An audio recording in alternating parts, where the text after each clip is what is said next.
You are now listening to the J Ade podcast. We're giving returns in the 5, 4, 3, 2, 1. All right, ladies and gentlemen, welcome back to the J Ade podcast. It's your boy J Ade in the building. We are back for season 3, episode 7 of the show. Thank you to everybody who has been staying tuned and listening and streaming and sharing and everything like that through the season 3, episode 5, and season 3, episode 6, since the coronavirus did hit us. But like I said, this is season 3, episode 7. And before I introduce the guests to my left and to my right, make sure to follow your boy on social media at Joe the Great. That's JOETHEGR 8, as well as my podcast page at j.ade.pod. Both on the gram. Like I said, we have two very, very special guests today. We have a lady to my left and a gentleman to my right, as we always do. We're going to have the lady introduce herself first, then we're going to have the gentleman do so subsequently. So, lady, what's your name? Where are you from? My name is Naomi, and I'm from the DMV area. Okay, Naomi. And you got any social media to shout out? Yes, as told by Naomi B. Okay. And you know any brands or anything you want to shout out to? Yes, I'm a graphic designer, so follow me at as created by Naomi B. Follow her on that, man. You want to spell it, or is it a little bit too much to spell? Okay, ASC. All right. So we have a gentleman here too, and this is somebody who's been on the show before. He was on the show during a period where I wasn't really taking the show quite seriously at that point, but he still showed love and came through for an episode during season 1 about can money buy happiness, and that was definitely a really fun conversation. Great but episode. It's definitely a different show altogether at this point. But he's back, you know what I'm saying? So, gentlemen, what's your name? Where you from? Welcome back, man. Glad to be back. My name is Tayo Kuku Jr. All right. I go as Tayo Jr. on my social media platforms. Okay. I'm a photographer and creative director based here in DC. All right. It's an honor to be back on the J.I.D. podcast. You already know what man. time it is, man. You already know. Welcome back, man. So, yeah, we got Naomi, we got Tayo right quick, man. You know what I'm saying? They already shouted out their social media. Make sure to follow your boy on social media at Joe the Great and j.ade.pod on the gram, as I said. But we're going to get to the nitty gritty, man. More controversial topics upon your dome today. So without further ado, life is all about exchanges. Whether we notice it or not, almost all of the things we have in life are a direct result of a transaction, which is defined as an exchange or interaction between people. Some people tend to put more weight into their involvement in these transactions than others do by highlighting the aftermath, while others don't focus on them as heavily, characterizing them as just another aspect of everyday life. That being said, today we'll be covering the topic of counting favors. All right, so we had the lady introduce herself first, but now we're going to have the gentleman state his opinion first. We're going to start out with this first question. We're going to start from a granular level here. We're going to break it down all the way. First question is, what do you define as a favor? Favor really to me is just any act, any deed that benefits another individual. Okay. Whatever it may be. It doesn't have to be anything grand. It could be small. It could be a drop off. It could be an introduction. It could be anything. That's a favor. Anything that puts an individual in a better position than they were in before. Okay. All right. Simply put. And what do you think, young lady? What is a favor to you? How do you find it? I definitely agree with his point that it is an act that, is going to benefit somebody else. Okay. And I would like to add that it's not something that's going to benefit me. I mean, if it's a favor, I'm not going to gain anything from it. So to you, favors are one-sided? Yeah. Okay. Quality. You agree that favors are one-sided as well? Absolutely. Okay. At least it should be. Okay. It should be, yes. All right, and we're going to talk about cases in which, people believe that favors should not be one-sided. But I just wanted to start from a beginning level, right? What do we define them to be? Okay, so we're going to take it a step further, right? What do you consider to be counting favors? Like, how do you define that? What does it look like to count favors, in your opinion, or in your experience? And either y'all can go first. Doesn't matter. I think that also plays into what a favor is. Okay. It's something that you don't hold, on someone's head. Okay. It's not something that you make a note of. You do because you wanted to. You do from a humble, just You count the favors, or you do the favors, you mean? you do the favors Okay, got you. without doing that. All right. When you start to count favors, it's Right. not really a favor. It's more transactional because Right. when you start to count, then you're starting to expect something back in Okay. return. And We're gonna talk about you're bonus. making like it's like you're keeping a tab. Right. I did that. Okay, cool. Next time, okay, I did this, and then you're keeping a tab. Exactly. A favor is something that you do without expecting anything back in return. Got you. Okay. And what do you think about that? So what does counting favors mean to you, right? So when you hear that term, I know a lot of people have been talking about it, especially as of late. People have been talking about a lot of things during quarantine, quite honestly. But what does counting favors mean to you specifically? Well, to me, counting favors is basically like, okay, so I did this for you, so you need to make sure you do this for me next time. Okay. Or I'm always doing things for you, and you never do anything for me. That would Okay. be like counting favors. Okay, so keeping tabs on Yeah. everything that you do. So you guys are both saying the same thing, and that's what I agree with as well. I think that favors are things that you do for people out of the kindness of your heart, and counting favors is the idea of keeping tabs on what you're doing, which in theory kind of makes it not a favor at that point, right? Because Exactly. it's no longer genuine. But we're going to take it a step further again, right? Is counting favors something that is done subconsciously, or you think this is something that people learn over time? Like, you think it's like an upbringing thing, and we're going to get into family. That's the first thing we're going to talk about here. So would you say it's subconsciously, like, oh, it's just in human nature for us to remember the things we did for other people? Or would you say that this is something that your upbringing or your surroundings have led you to do over time? This is the counting favors? Right. So is this subconscious, or is this something that you grow up learning how to do? I feel like it's something that you kind of see. I feel like if you're brought up with principles of doing things for people out of the kindness of your heart, counting favors to you is kind of odd, because it's like, why would I be counting favors if I'm doing this with great intentions? Right. So I think it's something that you see and you witness. However, I think like catching on to like people and their motives, I think that's something like over time that happens subconsciously. I don't Right. think you come out the gate like, oh, well, I did this for this person today, so next week they need to make sure they do that for me. Okay, so for you, from a beginning level, is there ever a sense of maybe it's not necessarily their upbringing that's leading to them doing this? Because I know you said that there's an aspect of nature, right? But there's also an aspect of nurture, right? So you're saying it's 50-50?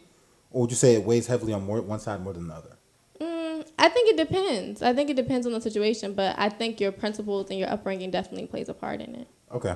And what do you think about that? So I definitely think that how you're raised is going to play a big part in whether someone counts favors. I also think that, we have to look at exactly what the favors are. Okay. And how much someone is starting to invest in someone else. Right. Because that also starts to lead to someone, okay, like, especially when it's one-sided, you Right. know, if the favors are coming, equally, I don't see how anyone would just, make that mental tab unless it was something that they have noticed and have been like nurtured into, as you Right, said, exactly. as their space. Okay. But there's also an aspect of, just the nature of the circumstances that someone is in and what is leading them to do those favors, the dynamic of the relationship of that, I guess, the favor transactions or Right. favor dynamic that's been going on between two people. And I really think it's a case-by-case situation, but All right. generally, when you're counting favors, it's something that I think that is something that, you've seen and you've been taught. Because on the contrary, when you don't count favors, when you've been, basically raised to do things out of the kindness of For your other heart, people, right. when you do things for, just because it's almost satisfying to you Exactly. to help others. Exactly. Then, counting favors is like Naomi said, it's not something that you do. It's not something that is obviously you're gonna remember. Right. But, making a mental note of it is not it's not gonna be something that you do. I got you. Okay. And for me, I think that it's kind of interesting also to note that, like you said, upbringing is a major part of it as well. But I think there's two groups of people. When thinking about family, there's two groups of people, right? So there's those who believe what their parents do for them is a privilege. And then there are those who believe that what their parents do for them is expected. And I wanted to know from you guys, right? In terms of favors, right? Obviously, the things that your parents do for you are not necessarily considered to be favors, right? But in my mind, at least. But what do you guys think about that, right? So in terms of counting favors and in terms of, people doing things for you, as you said, typically a favor is a situation where somebody is doing something for someone else with not necessarily expecting it back, right? So, like I said again, reiterating, some people believe that parents do things for them as a privilege, while other people believe that some people, like that parents need to do these things out of necessity. So which one do you think it is? Either of y'all. Like, do you think it's a necessity, or do you think it's a privilege for your parents to do what they do for you? I definitely think that for a certain period of time, it is definitely a necessity. Okay.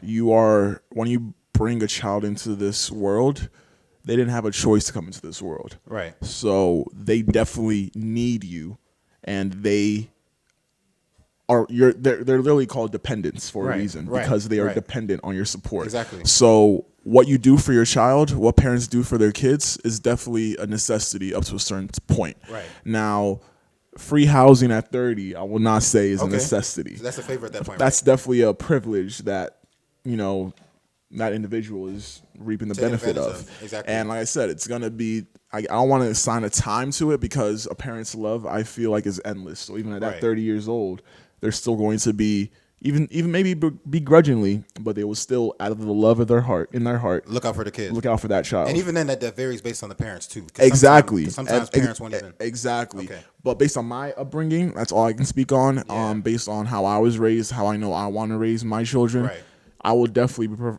be providing for them. Okay. With everything I can. I feel that. I'm the same way. That's how I see it. Okay. And then like I said to you as well, you guys define favors as something in which somebody's receiving something and not necessarily, expecting it back, right? And the idea of parenting is, like Tayo said, you're their dependents, right? But there's some people that believe that what your parents do for you is a privilege, and there are other people that believe that what your parents do for you is expected. What side are you on? I feel like Tayo said, when you're brought into this world, when you bring a child into this world, like, they're your responsibility. Okay. You care for them. And then at a certain point, that direct soul care should transition into support. Like, I'm supporting you. You make your own decisions. This is your life. So I don't think out the gate just feeling like, at 35 or 40, like, you're entitled to your parents, favors or them doing things for you. Right. I don't really think that's fair to them, but yeah, no, I definitely think there's a certain point in time where that it transitions to support. Okay. I also think, though, that it's also comes a point when there's a full circle moment where the parent that was once the nurturer, once the provider, starts to become the party that is the nurtured. Yeah. At least in my mind, that's also how I see it in life. I agree. I'm definitely, I won't say I'm at that position yet, but I definitely find ways to at least help out. Exactly. Especially being the eldest in the family, I just feel like it's that onus, that responsibility just falls on me naturally. I feel that. So like I said, I think it's based on the situation you're in. There are other people that I know that they move out, they start their lives, and it's like, okay, no, my parents have had their time to settle themselves and build themselves. I'm gonna live life for me, and whatever I make, forget about the parents. is for me and my household and for my well-being. So it's all, again, how you were brought up and the values that you stand on. And I think that's an interesting point too, that you're talking about the fact that you're going to nurture your parents. Is it as a direct result of the fact that they nurtured you, or is it just because you feel as though that's what you would like to do? You know what I'm saying? Like, is it like, oh, I'm repaying you for what you did for me, or is it a matter of like a little bit of both? I'm a person that always looks at the circumstance. Okay. If I'm a parent and I am blessed with a position to give my child whatever they need, right, even if it's in excess to some other people, I will do that because I am in that position to do so. Right. If I'm the child and I am in a position to help my parents out, right, of course I'm going to do so, because then I feel like that reflects on you as a person. Especially if your parents could be in a better position than they're in, or your child could be in a better position than they're in. Right. If you're willingly making a decision to not better them, and you have the means to do so, then you have to do some internal checking at that point, man. Because it's like exactly. So that's just the framework that I look at things through. Okay, but at the same time, though, it's interesting that you mentioned that point of doing it, especially if you have the means to do it. Like, why not do it? But there's other people that feel like, their parents are pressuring them and using what they have done for them as a reason to try to get their kids to reciprocate. So I want to get your thoughts on that from both of you guys. You can go first. So what are your thoughts on parents reminding you of things that they've done for you as a way for you to then reciprocate those things in some way back to them? And would you do it? Well, no, I wouldn't do it. I think that's just very unnecessary, because I would hope I've raised my child enough to the point where, they appreciate anybody in their life. Right. So, and I really wouldn't want to have to force my kids to nurture me, take care of me, or whatever the case may be. Right. Like, I wouldn't want that I want them to make a choice with anybody, make a choice. But what if they don't make that choice? then they just don't make that choice. Like, I mean, that's something I have to deal with, and they have to deal with at the end of the day. But I mean, like in reality, as a mother, how's your response to that? Like, you've raised your kids, whatever the case is, and like Tayo said, they have the means, they have the like they have a route to do that. They have the financial whatever to make that happen, and they decide not to. Well, I think the important thing to know is that and we're gonna talk about motives a little bit more too, because like we're gonna get deep with this for sure. You don't really have to like nurture someone by providing for them. Let's talk about it. I think that we should also take into the fact that sometimes people need emotional support.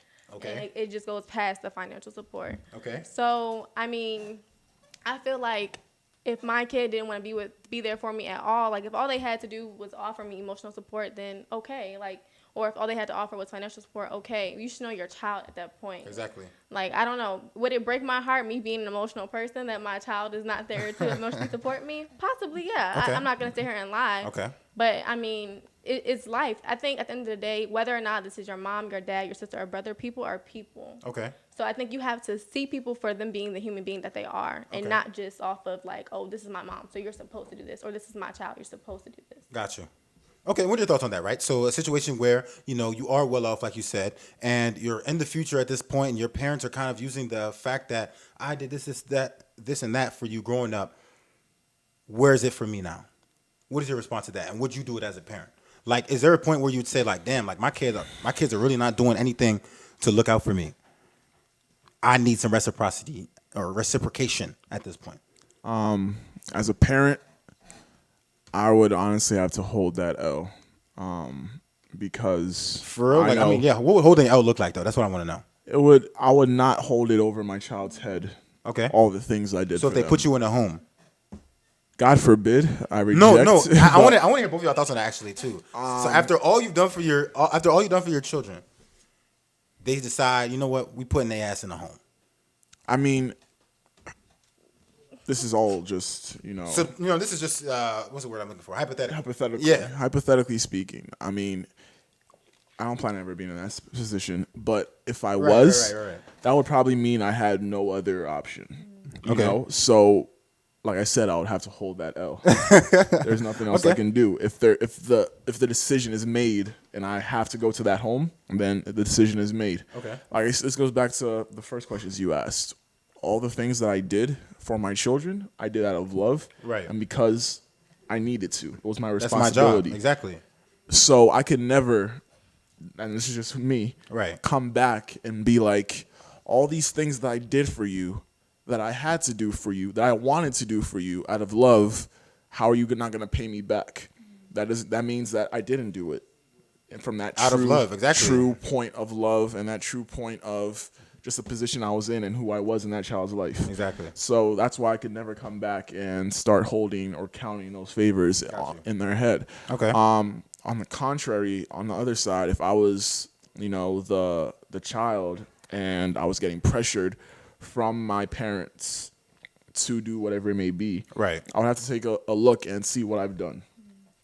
For them to do that, they're even either speak out on it, exactly, ungrateful because I could have already been doing stuff. And they wanted you to do more, exactly, emotionally, financially, in the ways and the capacities that I could be there. Right. And they're either ungrateful, at which point, as a man, I have to check them on that. Right. And then, what would checking them look like to you? A situation where, this is hypothetical, once again, hypothetical, but a situation where you're... That's when I feel like the county favors needs to come out. Okay. So how would you present that, though? That's when you need to come out with the receipts. Okay. That car I bought you. Okay. What was that? The mortgage that's paid off. What was that? All the things that they might have started to take for granted over the years. But this is at the point in which they... This is when they're forcing me to now start pulling out the tab that I had, in my mind, submerged. Right. That's when I need to start pulling them out. We're going to talk about that, too. Like, what it takes to really bring out those... Exactly. And that's the point where, you need to start humbling people. Right. And that's the only time I see a need for county favors. And we're going to talk about that too. But, if I haven't been doing those things, then I need to look within myself. And that's, like we said, that's when you need to really check and see your character. Like, what have I done at this point? What have I been doing? Exactly. With the position I've been given and the things I've been blessed with, how have I been using that to bless the people that I love? Right. So... Okay. And so I kind of want to get your feedback on that too, right? Would it ever reach the point of checking people? I know initially, because he said that, he agreed with you saying that, he would take the L potentially, but then he went on to say that, depending on the situation, people might have to get checked. Would you check anybody? Or is it really just a matter of, all right, I'm hurt by this and, that's it? We're talking about like parents. Yeah, so parents, so your parents coming at you saying, yo, like, what's up? Are we gonna expand this? Yo, no, outside we're, of parents? we're All right. yeah, for sure. No, I think a conversation should be had with your parents, but it shouldn't. I don't feel like it needs to get into like this whole big argument or a brawl. Like, just communicate effectively. Like, How does hey, communicating effectively with your parents in that situation? Because you also have to think about the cultural aspects, right? Yeah. So Okay. culturally, right, depending on what kind of parents you have, there are people where you can grow up in an environment where your parents doing stuff for you, you're going to hear about it every single day because they're making sure that I'm your parent and I did this for you. I paid for this. I bought that. I took you here. I brought you there. So in those situations, if you grow up in that kind of environment, in theory, it sounds good to say, okay, yeah, I'll speak up because same way people try to say, oh yeah, I'm not my ancestors. I would have fought back. Blah blah blah. Shut up, you wouldn't have. You know what I'm saying? But at the end of the day, you know what I'm saying? How does that factor in, right? The cultural aspect, like your actual upbringing coming in. You know what I'm saying? well, I think I guess talk about yours and then talk about, I guess, the other side of things too, if you can.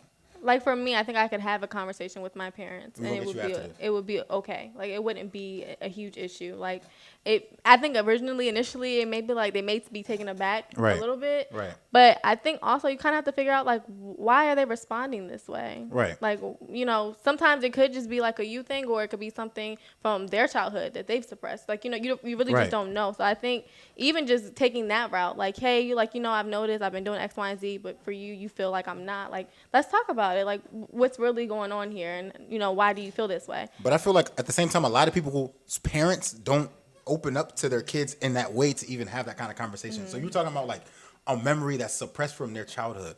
I feel like a lot of parents would just charge it again, like, shut up, why are you questioning me? You know what I'm saying? Or what do you think? Like in terms of being able to, I guess, speak out to your parents about that or have that kind of candid conversation, but thinking about the culture in which you come from growing up. So, I mean, the culture that I came from, And I want to talk about there- extended family after there, this too. there but aren't there aren't many open pathways for communication. Okay. It's more so dictation. It's more so authoritarian. I say type this of and you do it. regime. That's really the baseline across African households. High key. At least when I was growing up, that's what it was. High key. Now, as I've reached a more mature age and a wiser age, an age of more understanding, and my parents Yeah. have finally realized that understanding.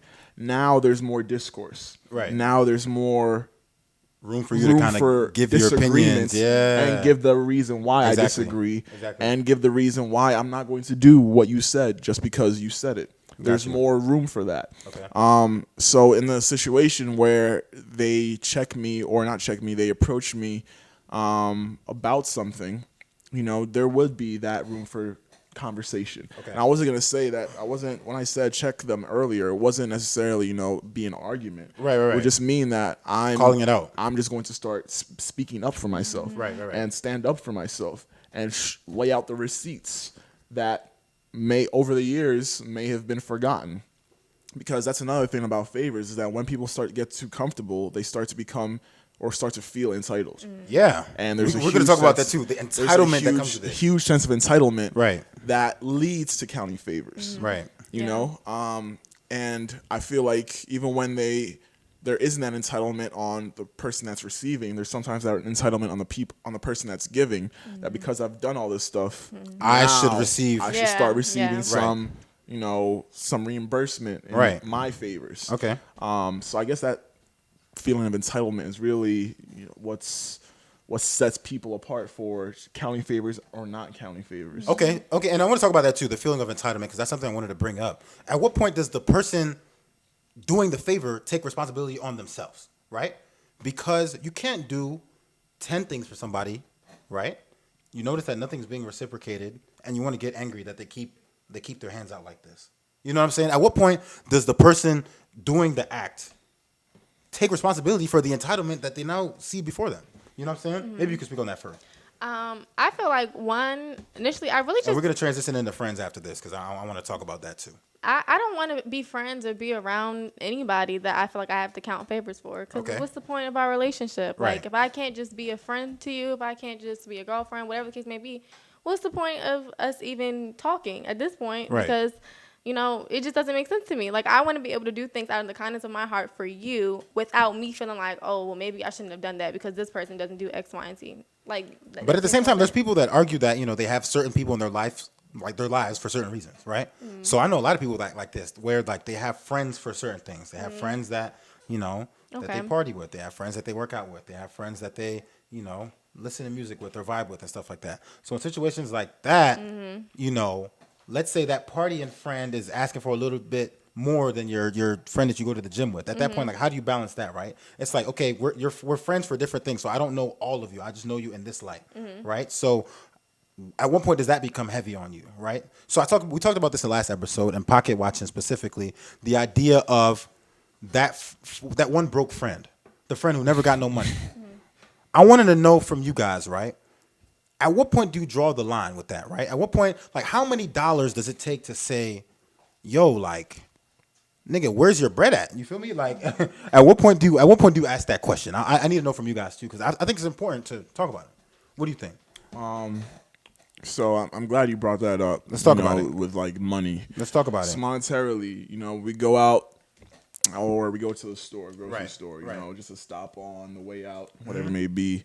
I might get, you know, a friend of mine some snacks, some drinks, let's say $10 worth of stuff. Right. You know, I know I've gotten that, but if that's my friend, I expect that the next time he's got me. Better look out. That doesn't mean that if he doesn't have me the next gonna be time, mad. I'm gonna check him Right. or start like, yo, last time, da da da da. Right. I don't hold that. It's Right. just that kind of friendship that I have that trust and that faith. Right. If it gets to the point where it's now been 40, 50, 60, 70, $100 that I'm starting to put up for someone who clearly doesn't have any intent of, you know, kind of taking some of that weight off of me whenever I'm we're out Especially together. if this is somebody who you know has it. That's Exactly. way different. I feel like at that point, And that comes into the spot or in the position where, you know, people will use you and take advantage of you Until you when say you something. let them. Yeah. Right. Yeah. And sometimes, not sometimes, you need to stand up for yourself. Right. And this is beyond monetarily. This Right. is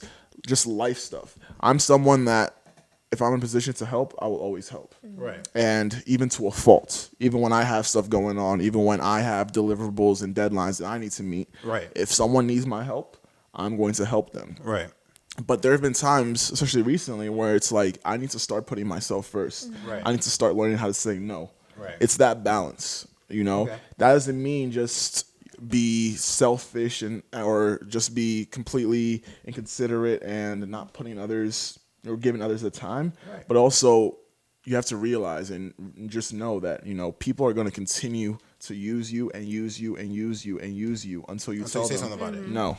And you know, that first no might sound harsh, but It's gonna the feel reality. good though. It's Oh, gonna feel exactly. good, especially if there's a pattern. Exactly. Yeah. Okay, and what are your thoughts on that, right? So the broke friend, right? The friend that's never, you know, that's always take, but doesn't necessarily have any intention of really reciprocating. And like I said, we already addressed the idea of at some point the giver has to take responsibility, right? But at the same time, though, how do you feel as the giver knowing that, you know what I'm saying, this is somebody that is probably never really going to show their gratitude? You know what I'm saying? So what do you think about that? I know we talked about entitlement as well, but I wanted to kind of tie it all together, right? It's a dub. Like, A dub in terms of what? Like you're going to dub the friendship? no, I'm just saying, like, at that point, like I said, I don't like people being around me that I can't be my full self around. Okay. So at that point, you know, like if you want to have a conversation, that's great, whatever the case may be. But then you also got to think about why do they keep coming to me for favors? Like, why are you in this position? Right. Like, and if we can't have an open conversation about that, then why are you still coming for me? I'm giving you hundreds of dollars, but you can't sit here and have a conversation with me about the situation that you're in, what you're going through. And then That's what I'm saying. What if they're not even going through anything? Like, what if niggas just dead ass don't want to? no. If this is the party friend, first of all, if it's the party friend and we're only in the capacity of partying, why are you coming to me with your life? There's a problems lot of asking for party money? friends out there that pull up broke. That's a fact. But I'm saying, That's a Plenty big of out fact. there who come to the pregame with no bottles, go to the club, don't put up for nothing, and don't have money for food after the club. Friends like that, I don't have them in my circle anymore, man. That was back in 2016. Really? Anyway, Continue. But I'm saying, like, if let's say you're my friend I go to the gym with, or you're my friend I go to a party with, keep it that way. Like, don't come to me for money. One of your lifelong friends, you do that with them over there. You know what I'm saying? Like, don't try to mix things in, because then at that point, me the type of person, like, the first time, okay, cool. The second time, okay, cool. But like, I'm trying to figure out why this keeps happening. Right. Okay. And I know you brought up something specifically, and I kind of gave you an argument that was contrary to what you said. You brought up the idea of somebody being in a struggle, and I said that what if they're not in a struggle? But let's say they are, right? One thing I wanted to bring up is this idea of got it out the mud, da da da da da. I did things for you when you was down bad, and I'm bringing it up now. I wanted to kind of get your opinions on that, and I want to have a specific example. But we kind of talked about it a little bit on social media for those who follow me. But I wanted to understand from you guys, what do you think about that? The idea of you helping somebody at a very, very, very low point in their life. We talked about family, right? So family, let's say it's not even your parents, your uncle, your auntie, something's going on in your house, and they housed you for how many ever months because things got bad at home, and they're holding that against you, or whatever the case is, right? Or let's even say it's, you're broke, you're on your last dollar, blah, blah, blah, blah, blah, and somebody helps you launch your business that you always wanted to launch. At that point, how do you respond to that? And a situation where you're really, really down bad. So this is not even like money or anything like that, but just a situation where it's a little bit more of an emotional connection with that moment, and they felt the need to bring that up. How do you guys respond to that? Well, go ahead. I just think we need a little bit more context of how it's brought up. Okay. Because we spoke about the entitlement. We spoke about the feeling of needing to bring out those receipts because you felt like you had no other option. Right. Now, if that's not that type of situation that you're in, there should be, under no circumstances, should anything that was done be brought up. That's what I'm saying. At all. I agree with that too. But there's people that argue that bringing it up somehow uplifts the recipient / beneficiary and also makes the person that did it look good as well. Do you guys agree with that? I think it's the intention. Like, are we bringing it up because? There's no intention. Continue. I'll say mine after. Listen, like, if we're sitting here having a conversation and it's, like, oh, I remember back in the day when, you were struggling with a case maybe, and it's me and you, and we're having that conversation and we're reflecting on how far I've come, then that's different than you being like, oh, yeah, because I remember when you were sleeping in the backseat of my car, X, Y, and Z. Like, I feel like the audience matters, and I feel like the intention matters. Like, if you want to reflect, then okay, cool. But, like, it's kind of messed up if you're doing it just to show up, like, that you were a good person or that you were doing. Because then at that point, like, why are you really doing it? Exactly. The audience and the intention. Continue. And that's exactly it. Like, I just feel like it's very corny, especially the people that it goes into the same, name of all the people that do a favor for someone, give out shoes to the homeless, give out help or just help someone that's on the street. What are your thoughts on that? Like, and then they record it. Yo, that's perfect. So you're not doing it because you care about that person. Right. You're doing it because you wanted the gratification. Right. You wanted the applause after your selfless act, which wasn't selfless. You put yourself first. Recording them, making them feel more vulnerable than they already are. Yeah, I don't That's get one of that. the corniest things I've ever seen. I agree. And it's just dumb, especially when you're unprovoked, when it's completely unnecessary. Right. I don't see the need for that. What do you think about that too? The idea of recording homeless people, or just like philanthropy in general, but doing it on camera and like kind of sharing it and posting it. Some people say that you're doing this favor or you're blessing these people, so you should show it as a way to motivate others. But at the same time, I don't know, man. I feel like I don't be seeing these things a lot of times, and I feel motivated after personally. I don't know about y'all. And it's corny. Like, I just don't think you should. Someone's at their low. They're already vulnerable. They're already accepting something from you. So think about that. Like, even though they're homeless, whatever the situation is, like, they're still a person. Right. So they're already vulnerable. So they're now taking something from you. You're recording it, and then you're gonna show everybody that they're accepting this thing from you when they don't really have much. Right. But then, like, they're on camera, so it's like now people see them. That's on the internet forever. And I don't think people realize that. Facts. Even if they are on their feet and they get themselves together, like, that will always be out there. That will always be out there. And I think that's an important point you made about the audience specifically, right? And just kind of looping back to what we were talking about in terms of doing things for other people. How do you guys feel about people publicly? So Naomi brought up the idea of reflecting one-on-one, saying, "Oh, damn, like, look how far we can. Da da da. Remember them days when we was blah blah blah blah blah." But now, what if it's something that is shared on a large platform? Like, yo, like, here's a picture of me and blah, blah, blah, blah, blah. I remember the days where, like she said, he was sleeping on the back seat of my car. What are your thoughts on that? Is that something you would do? And at the same time, is that, like, how would you feel if you were on the receiving end of that? So we're all a product of opportunity. Right. And no one gets to where they are all by themselves. Right. Pulling themselves by their bootstraps. Right. It's not a one-man effort. Right. So based on that understanding, it's really inconsequential what you may have done for that. I won't even say inconsequential, but in the greater scheme of things, what you did is all part of the destiny of that person. Right. And you played your role. Right. You did that. And that person is where they are because that's where they should have been. Right. What's theirs will always have been theirs. Right. So for you to bring that up in a large setting, Right. just to really proliferate yourself and raise yourself to kind of match up with that person, Right. and have some kind of like that, like you're entitled to their success. Right.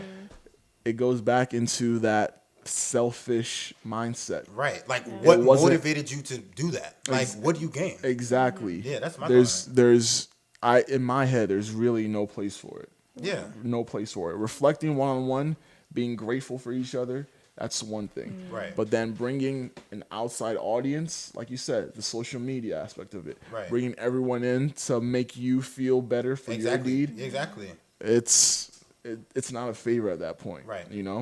And if I was on the receiving end of that, I would definitely feel away.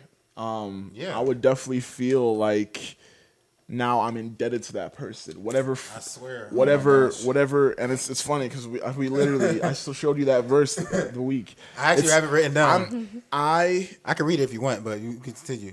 I particularly don't ask for things. Right. Because, especially from people that I don't really know like that. Right. Because I never want anyone to be able to hold anything over my I'm head. the same way. Ever. I'm the same way. Ever. I do not ever want someone to be able to say, I did this for you. Because I know how humans are. I know that's just in the nature of humans to always have that in the back of your head. Right. Especially in this day and age. And that's what we're talking about too, subconsciously. Especially, I don't want to. So if I I'm swear. asking someone for something, That means I really need it. I'm the at same way. my- I'm the same way. literally have no other place to turn to. I'm the same Literally. way. Like if I'm asking somebody to do something, that's because I cannot do it myself. I cannot. And- I don't know who else can. Yeah. I have no other options, and I need you to do it help me get to that specifically. next step. That's what I'm saying. And Specifically. at that point, you can hold that over my head because I have now accepted that I have no other way to go about Right. doing this, Right. and I'm willing to put myself in that position of being indebted to someone else. Okay. And what are your thoughts on that? Yeah, like I feel like I have a hard time asking people to do things like as favors for myself, but I have no hesitation like to help somebody else. Why do you think that is? Okay, unpack. Come on, man. Let's talk about it. I just think I know my intentions. Like I can't really tell the intentions of other people. I feel it. So at least I know my heart and I know why I'm doing what I'm doing. And then I just never want someone to come back and say like, oh, well, I did this for you. Like, okay. But why do you think that is, right? So and just kind of going back to this idea of kind of publicly exposing things that somebody did for you. I had a friend say something to me the other day, pretty much saying that the reason why the receiving party is not really comfortable with the person that did something for them speaking on it is because they're ashamed of what they received from that person. And I don't think that's the case.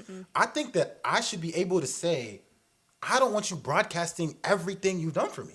Like, is that wrong to say? Like, I don't understand like that concept of like people like it's different if there's something where you're furthering your brand or something like that, or like helping yourself grow. An example that I made a couple of days ago was if you're a personal trainer and you helped one of your homies lose weight, right? And you're like, yo, da da da da, my homie was this weight, hopped on my plan, and now he's a lighter weight. At that point, yeah, maybe he didn't necessarily want that to be shared. But I mean, even if that's the case, if you didn't want it to be shared, don't share it. But in that case, at least you know that you're trying to get more clients from sharing that information. You know what I'm saying? So at what point do you have the conversation with the person that's receiving the favor to say, hey, how do you feel about us As a personal trainer, broadcasting this? yeah, like I if mean- you're a personal trainer, You should talk to your friend Right. before putting your Yeah, for business sure. out there. Yeah, and I call myself halfway through. But okay, and what do you think about that? Like the idea of like furthering your brand, I understand that. But if it's just to, like you said, make yourself feel good, like both of those. So it gets a little bit. This is where nuances in every situation. Right. Personally, when I ask a favor, I'm already making a note of everyone that's already helped me. Right. I am wise enough to know that I never did anything on my own. Right. Whether it was God, whether it was a friend, whatever it may be. Right. So I always give credit where it's due from jump. Right. Just because I know people are expecting of that. Right. People feel entitled to that. Like, But I did this for da-da-da, yeah. But it's beyond all that, it's from a heart of gratitude. Right. Yeah. I'm grateful for you helping me get here. Right. I know I could not have done this without you. I'm going to give you all the props you need because that's just who I am. Right. I am a grateful person, and I don't take anything for granted. I don't feel like I don't expect anything. I don't expect any handouts. Right. But on the reciprocal of that, if I do something for someone, like Naomi said, I know the heart I did it in. Right. And I also am very, when it comes to the context of the situation, Right. you have to use and apply wisdom.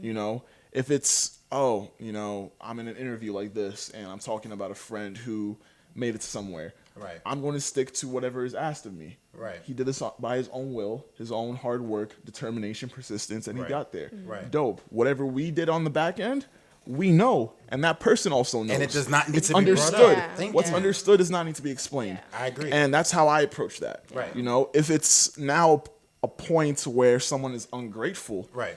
also on a public setting, I'm not going to disgrace them like that. Right. And start calling those Exactly. favors out. Yeah. That's something that what's understood will always be what's Understood does not doesn't have have to be explained. Yeah. Yeah. So that's just how I feel about That's it. just discipline at that point. A lot of people don't have that. You know what I'm Honestly, I'd rather let people sit with their conscience. I'd rather have people look inwardly on themselves and feel a way about how they acted or whatever they're going through than have me be the person that brings that reckoning to them. Exactly. So, like I said, I don't, whatever's done behind closed doors, I keep it behind closed doors. I feel the same way. And I always tell people this. If I do something for you, the thing is this. For me, unless you're like a homeless person, if I know you and I'm doing something for you, that is because I have made a decision to do that for you. Exactly. Not because nobody made me do it. Right. Exactly. Not because, there's something, whatever. If I'm doing it, that's because I've chosen to do it. And half the time, if I do something for you, I'm not expecting, not even half the time, all the time. If I do something for you, I'm not expecting it back. Because chances are, I'm doing it for somebody I care about anyway. Mm-hmm. That's my mindset on it personally. Would you say you're the same way? Yeah, no. I'm doing it out of the kindness of my heart because I want to. Like, Sorta. no one's going to make me do something I don't want to do. Okay, and one thing that I also think as well, when I ask people for things, I know you brought up the point of you ask people for things in situations in which you feel like my back is against the wall and I need you for this, right? I feel like my mindset on those kind of things is when I ask somebody for something, I'm asking you for something that I know that I would do for you if I had the same means to do what I'm asking out of you. Would you guys say it's the same for you guys? So, for example, let's say, I ask you guys to come on my podcast. Mm-hmm. If you guys had a podcast, I would come on the show if you guys came on the show. Would you guys say that that's your logic? That's always my logic. And even when I do things for other people, it's like, would they do this for me? Has started to become a mentality of mine too, and that's an easy way to not get walked over. So I want to kind of get your thoughts on that from both of you guys. I feel like when it gets to that point, I'm kind of like analyzing the situation. I don't think initially like my overanalyzing or just analyzing? Just in general. Like the first favor I ever do for someone, I'm not out the gate like, oh, would this person do this for me? I guess for me, it comes from a place of like having a lot of people that are just very ungrateful, especially in college, man. There's a lot of people like, if y'all don't watch much, but like, you know what I'm saying? But this, I guess going through that situation of like really looking out for people and people really not giving you that energy back. So I feel like nowadays, like you kind of have to think of it in your mind, like, yeah, I'm doing this for you, but if the shoe was on the other foot, would you look out the same way? You know what I'm saying? Like, I don't know. Am I wrong for thinking that way? What do you think about that? I mean, another thing is that I don't ask people that Well, I won't even say that. If my back is against the wall, I'm going to ask you for a favor. Right. I'm going to do that. Humility. But I also know that I'm also wise enough to know when someone is lying to me. Right. When they say they can't help me in that situation. Right. When they're purposeful. And then I take that as a sign, you know? What signs do you look at when you ask somebody for something and you know that they lying? What does that look like to you? I mean, simply put, if you're, let's take it this way. If you have a position at a certain company. Right. Where I know you have the jurisdiction over certain things that could help aid or benefit me. I know, especially if someone referred me to you. Right. Because the same thing was done for them. Right. And you, for some reason, deny me. It's just like, okay. Noted. And, you know, it's just a sign for me. It's okay, now I need to find my own way. Now I need to pave my own path. Right. And there have been many times where I haven't been humble enough to go forth and ask someone, just because I know that type of person, and I just don't want, like I said, that's leverage to be used in any case, in any situation, whether it's publicly or behind closed doors, because those be the worst type of counting favors. When you know they're telling other people, oh yeah, I did this for that person, I did this, That's honestly worse. When it's within circles, you know.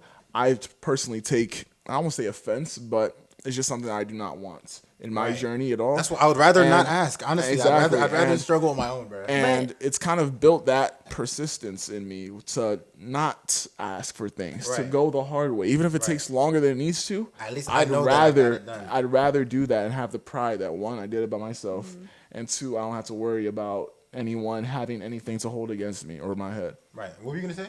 I was gonna say, but at a certain point, I feel like even though like I'm guilty of not asking anyone for favors, at a certain point you have to realize like there are people in your life who will do it for you 10 times, like they just won't care.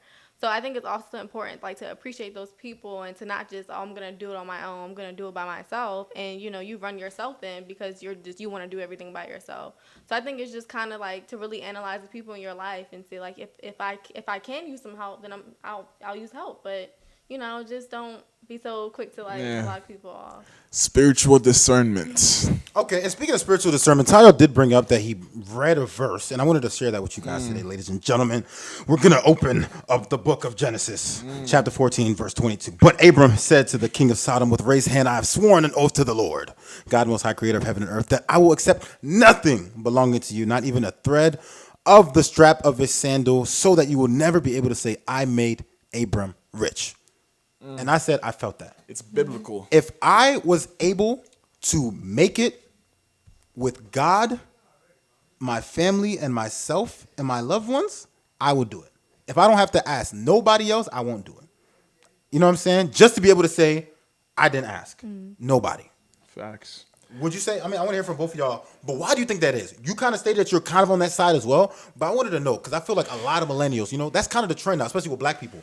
You know what I'm saying? I think, yeah. Self-made, you know what I'm saying? I don't want no help with nobody. I think there was a whole bunch of people that talk about, you know, I don't want to take handouts from this because I want to be able to say I did on my own. I would definitely say there's also a cultural aspect to it. Let's talk about it. I would definitely say that, again, just the nature of where I was nurtured. Right. I definitely was brought up getting it the hard way. Okay. You know, going after things, praying for it, doing everything you can in your power to get it, and working as hard as you can to do so. To achieve it, yep. And keeping that circle small on that path. Right. Because one, you never know who's truly genuinely for you. Right. Two, you never know who's actually going to use that against you. Right. And just because it's Nigerians are just very from the ground up. Right. Made it by myself. Right. Did it by myself. Came to this country. Myself. Yeah, exactly. You know, that's just the mentality that we have. Right. And it's kind of seeped into me. I'm starting to learn that that's also a very prideful way of thinking. Dangerous. And to use the resources that are in my life because they're there for a reason. And they're useful. Yeah. So it's all about balance, and it's like I said, all about discernment and knowing when to reach out and when to stick it out on your own. Okay. And I wanted to hear your thoughts on that, right? The idea of somebody saying, I don't want anybody to be able to say that they helped me. Obviously, you know, you see a lot of these award shows and things like that where everybody's shouting out everybody who helped them win that award. I will do that. Same way Tayo said, yo, like, you feel me? I have no problem listing out who did whatever for me. But if I didn't need those people specifically, I probably would opt out of it. Would you say you're the same way? And if you are, I want to understand your logic on why. You would opt out of what? So like I said, so let's say you won an award, right? And you're listing out all the people that did everything for you. Let's say you're a musician. You list out the producer, the people that helped you write the song, whatever, the equipment managers, engineers, whatever the case is, right? If you were able to do all that on your own, would you do it on your own, just so you could say you did it on your own, or would you still, take these tribe of people and allow them to do it for you? And what are your thoughts on people that decide to just do everything on their own, so nobody can hold it over them? Similar to this verse right here, it's biblical. I feel like you'll run yourself thin. Like if you really try to sit there and do every single last thing, like you're designing your own graphics, you're doing X, Y, and Z, you're gonna run yourself thin. Like I feel like just like God puts people in your life that can be a resource and that can help you. So like don't block your blessings being so headstrong on the fact that this is like I want to do this by myself. I don't need any help from anybody Okay, else. so this is a question for you, right? So let's say there's gonna be somebody that is a blessing, but you know that they have ulterior motives. Do you take the blessing at that point, or do you decline the blessing? Because as Tayo said, there are people out there who will not expose you openly, but they will expose you within your circle, right? So they want to be able to say, yeah, you see that little post right there? That was me. But I'm gonna just talk about it in this group right here. But you know that plug that they're about to bless you with is going to take you to the next level. But you know that deep down, I already know they're about to chat about it after the fact. So are you going to take it at that point? Or I want to hear from both of y'all. Are you going to take it at that point? Or are you going to decline it because you know what's coming with it? Your intention is messed up. Like if you're sitting We're talking there, motives right now. Well, if you're sitting there thinking about the fact that okay, if this person does this for me, but then once he does it, he's gonna sit there and tell everybody in the whole world. No, I don't want that kind of help.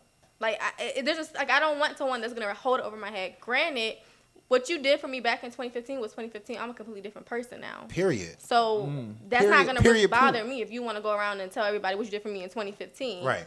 But at the same time, like. If I have that feeling, I don't want to do any type of business. But what if you know, like the aftermath of this is going to be so significant that I might be able to block out this chatter on the side?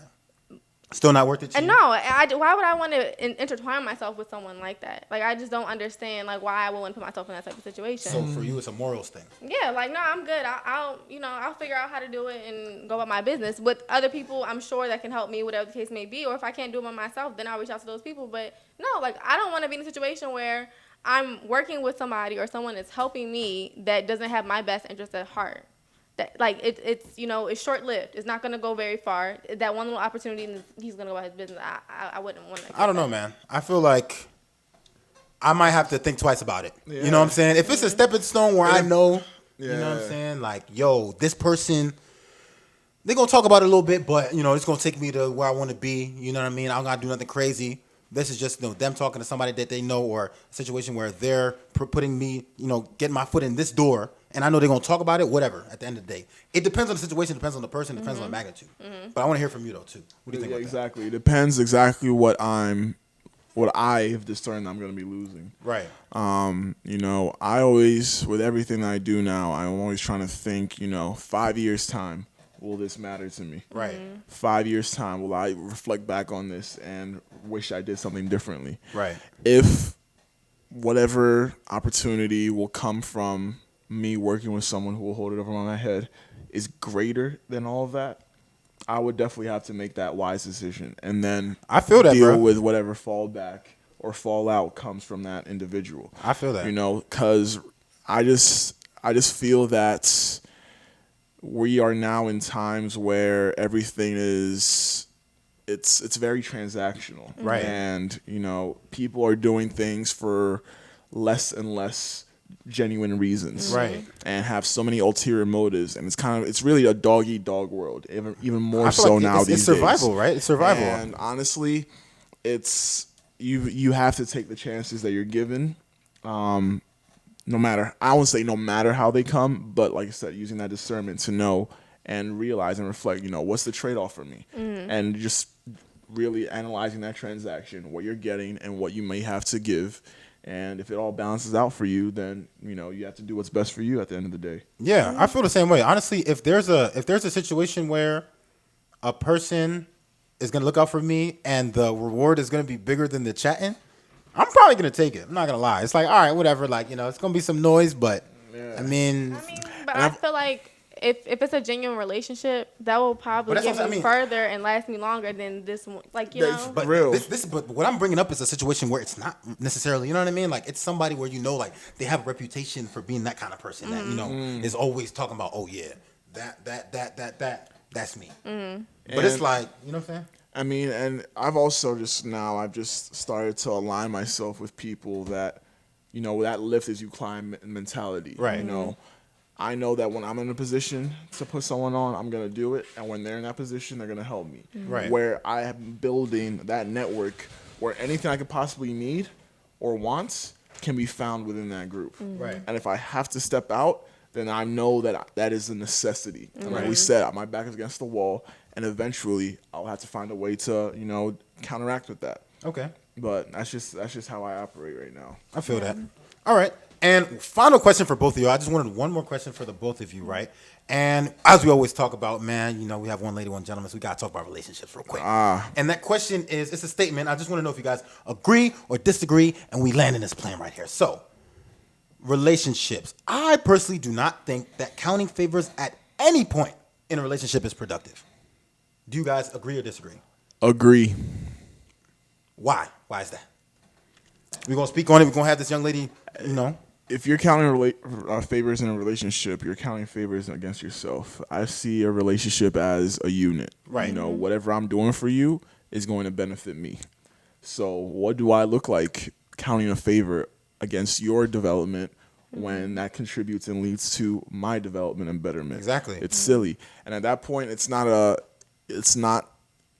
relationship. It's a transaction. Right. It's a business transaction. And I know people say, marriage is like a business transaction, and it's which it all is to a that. certain It degree, is but it's understood, also, yeah, right. But you're partners in that business. Okay. And anything that's done, any move that's made, is overall for the betterment of that business. Right. So you can't check and balance on yourself. Exactly. That's silly to me. Okay. Period. And what do you think about that? I agree. Like, I'm not about to sit here and count favors while I'm in a relationship with someone. Like, it just doesn't make sense to me. Okay. Like, like he said, like, first of all, if I'm doing something and if it doesn't benefit me, it's benefiting you. So it's contributing to your happiness or, like you said, your development. Right. So, hey, if you're happy, I'm happy. Like, if you're growing, I'm happy. Like, you know what I'm saying? So, And it's just, yeah, sorry, go ahead. No, go ahead. And like it's all about sacrifice too. Right. That's part of what you are stepping into is a sacrifice, and realizing that sometimes I'm gonna have to sacrifice more for a period of time, whatever my partner is going through, and other times they'll be sacrificing more. It's all that balance. Gotcha. Balance. The balance. All right, ladies and gentlemen. So, as I said, this is season 3, episode 7 of the Jade podcast. Thank you to everybody who's been showing me love thus far. We 3 seasons in, man. We still got a couple more episodes in this 3rd season. Make sure to follow your boy on social media at Joe the Great. That's JOETHEGR number 8, as well as my podcast page at j.ade.pod. Make sure to follow as created by Naomi B, as told by Naomi B on the gram, as well as TAYOJR on the gram, man. Y'all know what time it is, man. It's love. Appreciate it. We out. Love.